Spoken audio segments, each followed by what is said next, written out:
Thank you. So I want to tell you the story about a very kind of simple thing, connecting LoRa devices everywhere, because we all kind of know that that's one of the huge challenges we face. And it's such a simple statement, but it's kind of taken an awful long time to get this close, and we're still not quite there, but we're getting closer now to being able to deliver on that promise. Now, I guess the story for us begins with sort of graphs like this that sort of show where all of the sort of Wi-Fi connections or GSM connections are in the world. And whenever we kind of show this, you sort of say, well, there's loads of grey spots, there's loads of places where there is absolutely nothing. And a lot of people point out, hey, this is old stuff because I was in Moscow last week, I can get 4G and things like that. And you're right, this is from 2016. But it's kind of missing the point, because as time goes on, what's on this map of being a 2G connection becomes a 3G connection, what's on here as 3G becomes 4G, etc., etc. But the fact remains that the grey bits stay grey. And they stay grey because there's not an economic case for kind of putting connectivity in. So if I go back a little while to late 90s, 2000, then there was a promise of satellites. Satellites can fill in all the gaps, and this was the one that kind of was the great promise of 1998 when the constellation was done. So this is the first generation of the Iridium satellites. It's pretty big. You know, this is sort of a couple of 100 kilos, complex bit of technology, and of course ended up being quite expensive, and probably, as most of you know, it sort of went through a bankruptcy, Chapter 11 and all of that. And what came out of it was delivering phone services, but at an extremely high cost, and therefore it just remained a premium service all of the time. And that's not really kind of what we want or what we need to happen. So next step is what's going to happen with internet connectivity, and this is a picture of an artist's rendition of deploying satellites, the OneWeb satellites, 6 of which have already been launched, more to come. And there'll be thousands of these over the course of the next couple of years, providing sort of 10 megabits per second type connectivity. So this is a huge step forward. And of course, this isn't the only example of that, where other people are drawing artist sort of renditions of things. This guy called Elon Musk goes out and actually does it. So this is kind of 60 satellites launched on a single launcher, part of his Starlink constellation, and this will provide internet connectivity, and he's filed for a license to launch 30,000 of these. So there will be internet connectivity absolutely everywhere within a relatively short space of time, years. So that's all well and good, but all of that stuff doesn't really help us, because at the end of the day, if you're going to kind of connect to these things, you're going to need relatively expensive steerable antennas on the ground. So hooking up our low-cost IoT device to an expensive antenna isn't really going to kind of work for us. Of course, if you work at lower frequencies, you can get away with sort of less expensive antenna solutions, but nonetheless, if you're hooking up, you're tending to have big pieces of kit on the ground. So what we really want, and our challenge, is to provide something different.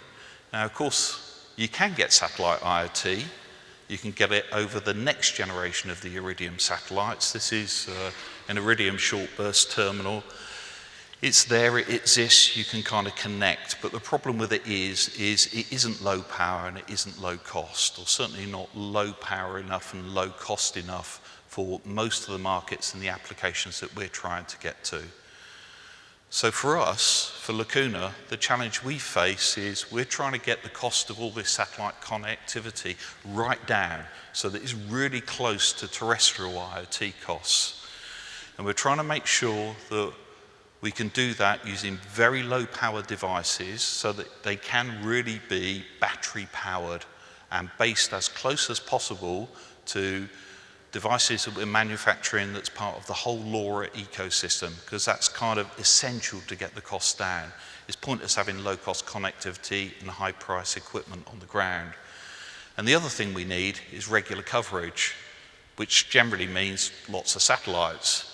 So of course the problem with having lots of satellites is that's more expensive, and if they're more expensive then that pushes up the whole cost, and that's a trade that we kind of get locked into. At the end of the day, what we want is as lower cost satellites and as few of them as we possibly can in order to keep the overall cost down. Because at the end of the day, what we've got to deliver is a sustainable business model. It's a scalable and sustainable business that can provide that connectivity to everybody. When we set about designing this system, we're not trying to design an experiment that proves it works. There's lots of people that have gone before us that have done that, and they've done it very, very well. But actually transitioning that into something we would say is a scalable service is a challenge. Now, the real challenge lies in the density of connections you can get into those satellites. And there is a fundamental limit if you use just plain regular LoRa. It really just isn't designed for this type of application. It's designed to overcome capacity issues in the network by putting another gateway in. So you essentially add capacity where you need it by densifying the system. Of course, for us, we don't have that option. We're up in space. We've got a view of the ground, a huge view of the ground. We're 500 kilometers up, so we've got about 550 kilometers of a circle footprint that we see. We see an awful lot of sensors, and we've got to be able to decode, demodulate, and receive all of the messages within that area in order to make the economics of it all stack up. So what was announced at the Things conference back in January, February time, Semtech disclosed what we've been working on with them, which is this new sort of LoRa satellite physical layer. And this enables us to get the density of the messages much, much higher. It also, because it's a frequency hopping system, it's much more resilient to the noise that we see in the ISM bands. And through some of the other stuff we're doing on the satellites, where we're measuring the spectrum and what's going on in the ISM band in different places, we can then develop algorithms to kind of choose which particular bits of the spectrum we're going to use in which particular places. So the important thing to stress about this is this uses the standard LoRa chipset. It's not a new chipset, it's just using features that haven't been fully documented or disclosed at this moment in time that are in the chips. That's important because we have to make sure that we can latch on to the existing hardware that's out there in the ecosystem as far as we can. So, as I mentioned, we've been working at this for almost 3 years now with Semtech, and I must say that without their support, we kind of could never have got as far as we have. They've been absolutely superb at sort of helping us understand how it works and then working on a lot of the raw code so that what we can do is strip out all of the things that are in there that we don't need for a space application, and then also add back a lot of the things that you don't need in ground gateways that are not there. So for example, the Doppler shift that you see with satellites that are moving so fast across the sky. And where we've got to is we've got a very compact and very power efficient gateway now. This runs sort of about 2.5 watts, and if you want to come and see it, it's on our stand on the back and you can kind of see the size of it. But this has been some time in the making, but we're kind of very pleased with where we've got to. This gives us the raw ingredient that we need to put into satellites and to keep the costs down. At 2.5 watts, we can use really small satellites, and that, of course, small is cheaper in this game. So this is what they look like, the sort of general size of them. Some people describe them as shoe boxes, but I think they'd be fairly large shoes. I think they're more sort of Wellington size myself. This one is, well, in actual fact, you can see the scale of it. There's an elbow just in the corner, and that's the sort of size that we're talking about, and these things will be about 10 kilos or so when they're launched, as compared to hundreds of kilos in a typical satellite or comm satellite. So all of that part of the story is well and good. You've probably heard different versions, or may have heard different versions of it before at different conferences, including the Things conference back in January, February. So what's new So the new bit since the Things conference then is this happened, finally. In April of this year, our first proof of concept satellite got launched. Whee! And that was kind of a major achievement. There are a lot of people around that can't turn around and say space has got cheaper and easier access and all of this sort of thing. Absolutely it's got cheaper, absolutely it's got easier, but it is not cheap and it's not easy. It still has been a huge challenge, and basically we're hitching a ride and we end up going when the main passenger decides they're kind of ready to go. And if that's delayed, we get delayed. And this proof of concept satellite should have been launched in September beforehand, but finally got away in April. But the great news is that it finally got to work, and it works really, really well. So what we've been doing is deploying devices like this, literally just this size, battery powered, and they've been communicating directly with the satellite and communicating very well. It's worked tremendously well, actually. It's sort of almost hard to remember that we did a whole load of engineering calculations, and you may have seen us present about high altitude balloon flights and things like that. But still, as an engineer, there are moments when you sort of think, it might not work, maybe we've got some sums wrong, but fortunately it works. And so here's kind of a couple of examples of sort of a satellite pass, one going over the Netherlands, one going over the UK. And what you see is as the satellite goes over, you gradually get a stronger and stronger signal, and then it falls off. So the satellite typically will take about a minute and a half or so to pass within the field of view of the satellite's antennas. So we've done a couple of other things as well. As you can imagine, we've tried to look at different use cases and we're sort of proving that those work. This is one really neat one where we've got one of these devices, tracking devices, that's on a small boat, and we've been able to track that as it's been moving around Europe. The other good thing about this is that we've insisted in our design that we make sure it is compatible with terrestrial LoRa systems. So when this goes into a port or a harbour, it can hook up with normal terrestrial plane LoRa. We can do updates, we can gather data from the device to figure out what was happening. We can then schedule a whole load of experiments for it to do during the next course of its journey when it's out of sight of any terrestrial connectivity. So the question that then comes to us all the time is, brilliant, this sounds great, what do I need? How am I going to use this? What do I need to connect? And like I said, we've tried to design it so that you can use the maximum amount of hardware, firmware that's identical to your standard sensors, but there are a couple of modifications that are required. Well, firstly, ideally you want to use the latest Semtech chips, this 1261, 1262. It will work with the older chips, but it works better with the 61 and 62. Also, you kind of need a slightly modified LoRaWAN stack, and that will be something that we'll open source on GitHub. That will be there for everybody to use on the devices. The key change that you need is the antenna, because of course we all typically design devices and we put antennas that look out to the horizon to find gateways, whereas with the satellite we're wanting to look straight up. So we need to look up, and we need to look up with circular polarization on the antenna, and that is probably one of the biggest challenges for us now, is to try and get that part of the cost down. So these antennas, we've got a couple of commercial sources of those, but it still is probably the biggest expense in the bill of materials in the device. We're trying to make sure that we can get devices down to sort of, $20, $30, less than that even, is what we're striving to do.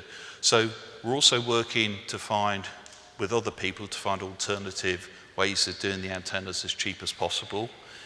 Here's one example. What you can see on your right, or on the top, that's probably the easiest thing to say, isn't it? Is an antenna that we've been working on with Fabian Ferrero from University of Côte d'Azur. He's a regular presenter on antenna stuff at Things conferences. This one is really, really simple and really quite novel.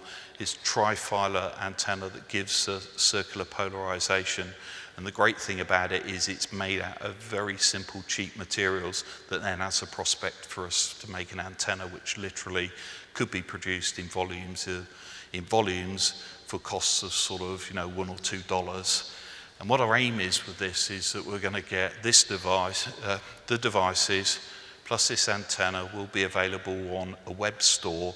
And our target for getting all this finished and ready for release is the Things Conference in January of next year. So we'll have it readily available. You can go and buy it in ones, twos, tens of thousands if you want.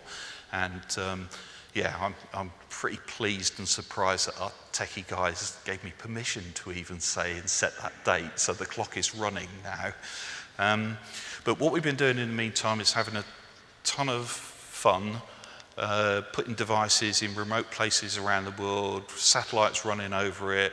We're learning stuff about what works best in the local sort of frequencies in that area, and also adding the sort of spectrum survey stuff to gain information so that we can build up this database of knowledge of how best to use that scarce resource, which is the ISM frequency. So this gives you all the hardware you need. What about the satellites? We've got one proof of concept one up there at the moment. So, sorry, one more slide before I get onto that. Sorry, I forgot. I should also mention that our concept is, for devices, is that you could come to us, you could buy sensors from us that connect to a satellite. You can build them yourself. We will enable you to do that with open source stuff. And we're also going to third-party manufacturers of devices and forming partnerships with them so that they can get space-ready versions of their LoRa devices. And we've already got a couple of agreements in place, a couple of companies that are working for that, and we're going to be doing some fun things over the next couple of months where what you can see in the bottom right-hand side is a collar that goes around the neck of an elephant, and we're going to be tracking elephants and all the good things that you kind of, imagine that you would love to do with LoRa when it's possible. So that's kind of devices and equipment that everybody needs to kind of use this. The next bit you need is lots of satellites. We've only got one satellite at the moment, and the problem with having one satellite, this is one satellite, it goes over the poles of the Earth, and the Earth rotates underneath, and you don't see it particularly often. Although it takes 90 minutes to go around the whole orbit, so it goes around 14 times a day, the Earth is rotating, and what you tend to do is you'll see the satellite, you may see it for 2 or 3 orbits, which will be sort of 90 minutes apart, and then you'll get a gap of a few days, and then it comes back around and you get the same pattern again. So what we need to do is put more and more satellites up so that we can kind of improve that coverage, so that we can get it down to a daily, and then eventually 4 times a day, and then finally to have so many satellites up there, so it's just like GPS, that there's always a satellite in view. So the plans is this.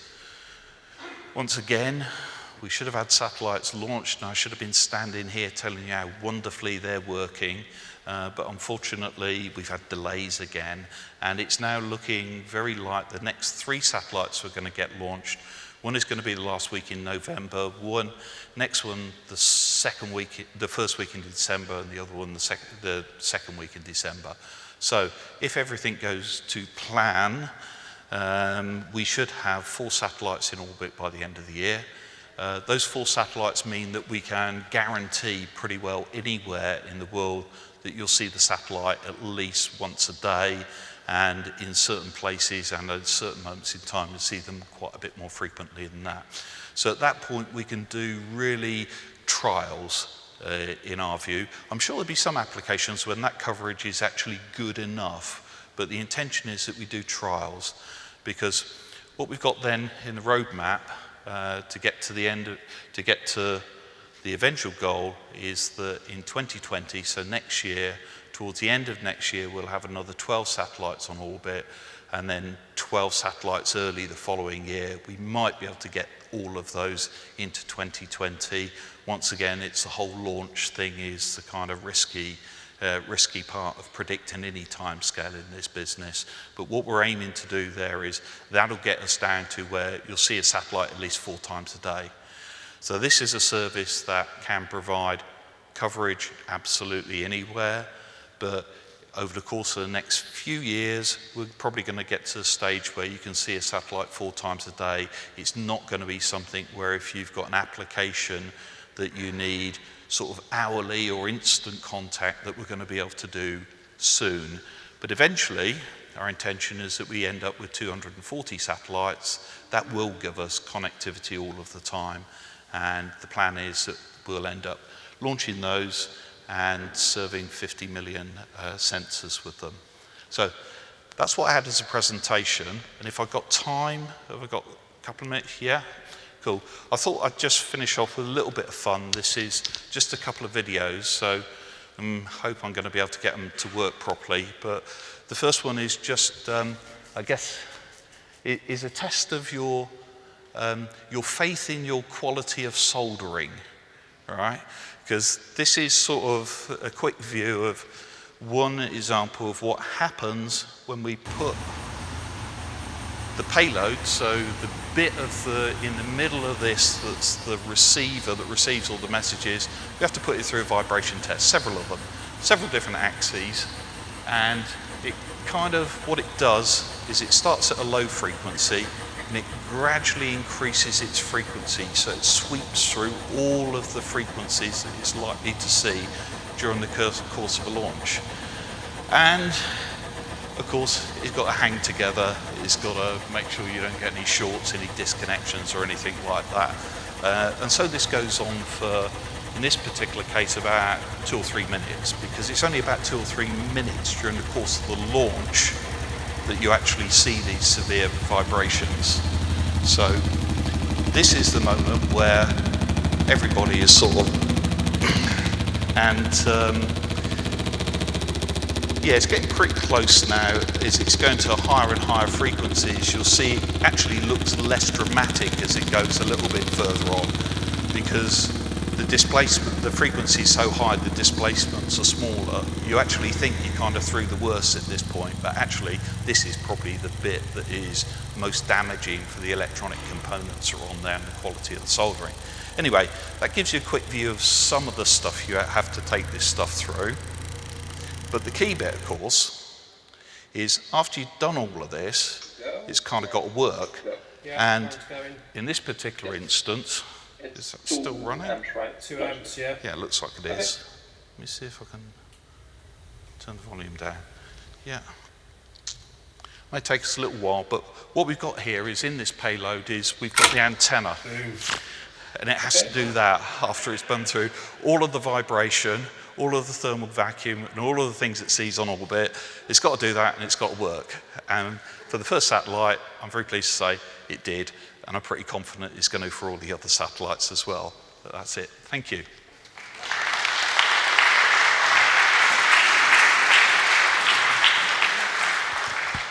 Fantastic. Thank you very much, Rob.